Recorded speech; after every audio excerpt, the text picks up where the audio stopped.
In the Western Cape, the Police Minister Bheki Cele is set to visit the West Coast District to monitor COVID-19 compliance. There's been a sharp increase in infections there in the last 7 days. Let me take you to eNCA's Ronald Masinda, who is in Vredendal at the moment. So, Ronald, this is one of the 19 COVID-19 hotspots around the country, the West Coast District. What do we understand to be the aim of the Police Minister's visit in that particular area today? Well, the Minister will be accompanied by senior management of SAPS. He is expected to arrive here shortly after 12 o'clock, and mainly his visit will be to ensure that people are actually complying with COVID-19 regulations. As you rightly mentioned, there are quite a number of concerns with regards to the infection rate here in the Western Cape, with over 7,000 people who have already died here in the Western Cape alone. So it's quite cause for concern. So the Minister will be here shortly. He'll be visiting also quite a number of other small towns on the West Coast. But just for more reaction on the Minister's visit, I am joined by the former mayor of the MATZIKAMA municipality, Mr. HENNIE NELL. Mr. Nell, thank you so much for your time. Now, in terms of COVID-19, Mr. Nell, how badly affected has this town been, and what are some of the challenges?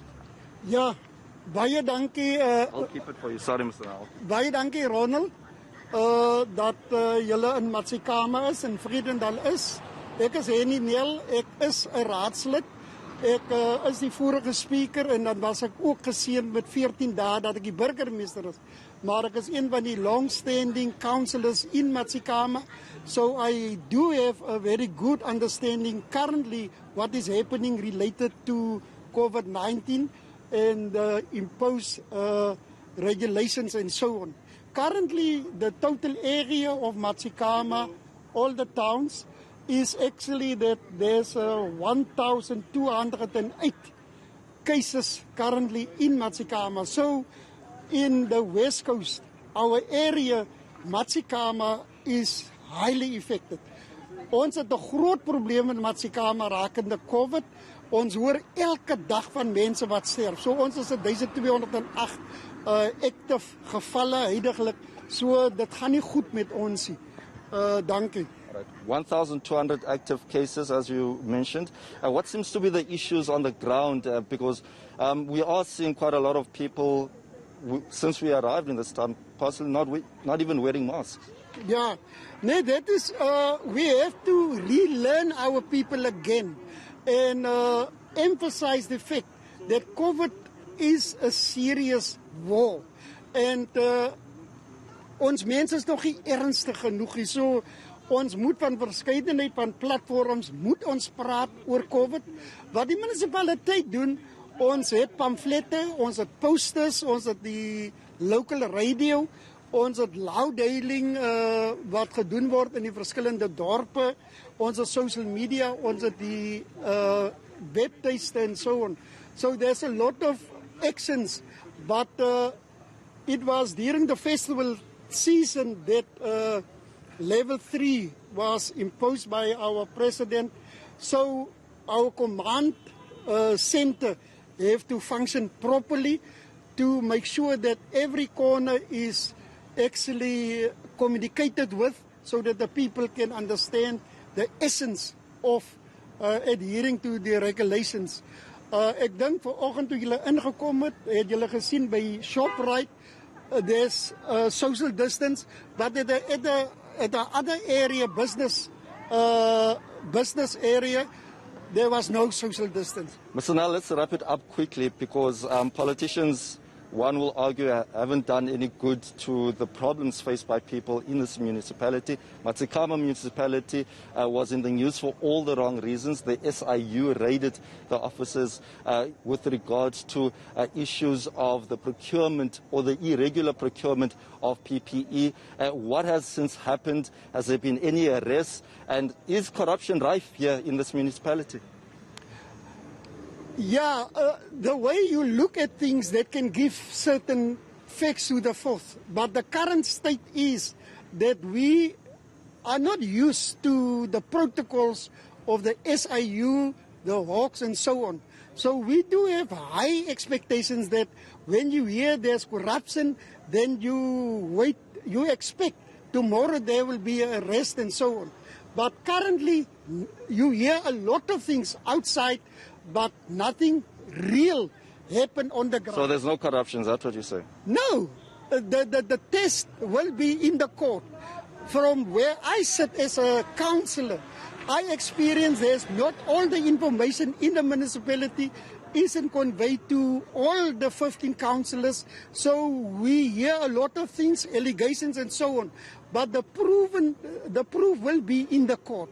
So we are, from the point of view that from my political party, the ANC, we are against corruption. It's one of the necessary policies that we will fight corruption and we will work for good governance. So that principles is there, that policies is there.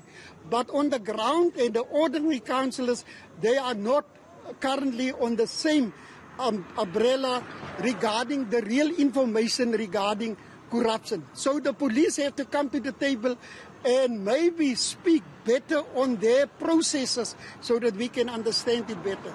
Well, we'll wait with bated breath, Mr. Nell. Thank you for your time. Well, it will really be disheartening to us if should the people of this small community, this small town, people who don't have access to a lot of necessities, if corruption really does play a part as part of their lives. But we also do know that the minister, as I mentioned earlier, should be arriving just after 12. This is part of his 2-day visit. He will be visiting the Garden Route. Tomorrow we'll be visiting areas such as Knysna, Wilderness and Plettenberg Bay. Of course, the Garden Route was an area also in the news recently when beaches were closed, much to the dissatisfaction of the Western Cape government. It is a COVID-19 hotspot area, so we will also be speaking to the minister about tomorrow's visit, as well as many other issues pertaining to policing in South Africa. Absolutely. Ronald Masinda live for us there from Vredendal in the Western Cape. Before I move on to this story, I do need to correct myself. In my introduction to Ronald Masinda there, I cited a number in as far as the COVID-19 hotspots are concerned. I said there were 19. Actually, there are at least 24 around the country. So I do need to correct that and put it on the record that there's at least 24 declared hotspots of the coronavirus around the country. Let's stick with the theme and stay in the Western Cape. The West Coast is struggling to curb the spread of COVID-19, and the Swartland district recorded one of the highest numbers of COVID-19 deaths recently. Let me take you to eNCA's Nadine THERON, who joins us now live from Langebaan for an update. And Nadine, this is a concerning situation, even watching it from afar. I can only imagine how concerned the authorities there must be. Yes, well, we've been driving around and we visited the biggest mall in Langebaan in the area, and people are really complying. We've seen people even having coffee at coffee shops, wearing their masks. Everyone is wearing their mask in the shopping mall. Since we've gotten here, I've only seen 2 people without masks. But where we are right now, we're at one of the Western Cape's biggest holiday resorts, Club Mykonos in Langebaan. And even here, where it's an access-controlled resort, the beach has been closed to holidaymakers and visitors. But I have here with me Jonathan Kilroy-Smith. He's the general manager of this holiday resort, and he's going to tell us how they've been enforcing compliance in this big resort. It's almost like managing a whole town. Jonathan, can you tell us, it's been difficult, I'm assuming, for you to manage all the visitors and the holidaymakers you have here at Club Mykonos. What have you done to ensure compliance, and how are you ensuring people stay safe while on holiday here? Well, firstly, thank you very much and welcome to Club Mykonos. Look, we're very paranoid about our guests' safety and complying with regulations. We want to be responsible corporate citizens, and it's a massive exercise. We have to screen every single guest when they arrive.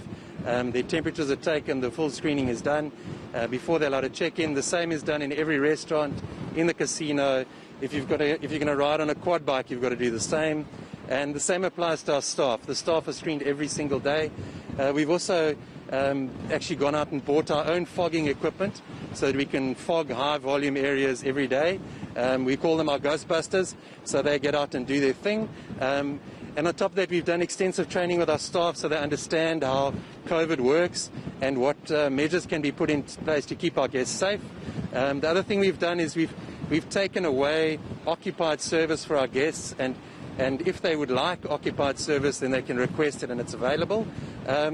And besides that, it's been a difficult process complying with the regulations, and it is tough out there.